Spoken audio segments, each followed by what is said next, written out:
കാലടി ശ്രീകൃഷ്ണസ്വാമി ക്ഷേത്രത്തിൽ അക്ഷയ തൃതീയോടനുബന്ധിച്ച് കനകധാരയജ്ഞം 17 മുതൽ 21 വരെ നടക്കുമെന്ന് ഭാരവാഹികൾ അറിയിച്ചു. അക്ഷയ തൃതീയ ദിനമായ ഏപ്രിൽ 19-ന് കനകാഭിഷേകവും പ്രസാദ വിതരണവും ഉണ്ടാവും.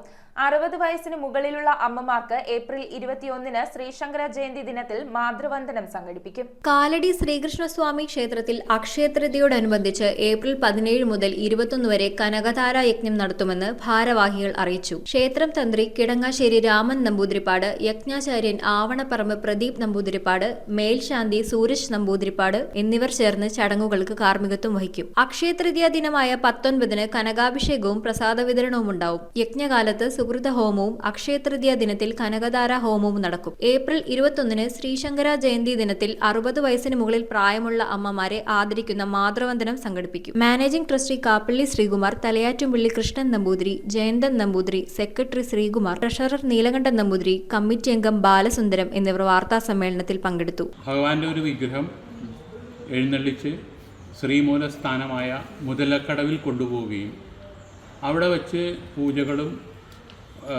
എല്ലാം നടത്തി ചതുശ്ശത നൈവേദ്യം നടത്തി, അതാണ് പണ്ടുകാലം തൊട്ട് അന്ന് അവിടെ നിന്ന് എടുക്കുന്ന സമയത്ത് ഒരു ചതുശ്ശത നിവേദ്യം മാത്രം നൽകിയാണ് ഈ ഇവിടെ കാണുന്ന സ്ഥലത്തേക്ക് പ്രതിഷ്ഠിച്ചത്. അതിൻ്റെ ഓർമ്മയിൽ ഇന്നും ചതുശ്ശത നിവേദ്യം അവിടെ ഭഗവാന് നിവേദിച്ചതിന് ശേഷം ആ വിഗ്രഹം എടുത്ത് ഇവിടെ ശ്രീകോവിലിലേക്ക് കൊണ്ടുവരികയുമാണ്. അത് ചെറിയ ഒരു വിഗ്രഹമാണ്. ആ വിഗ്രഹം തിരിച്ച് ഇങ്ങോട്ടേക്ക് എഴുന്നള്ളിച്ച് കൊണ്ടുവരികയുമാണ് പതിവ്.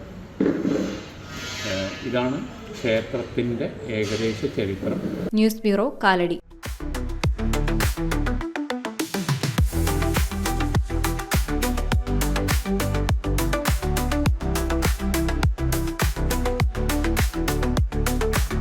Vasanai Care Hospital.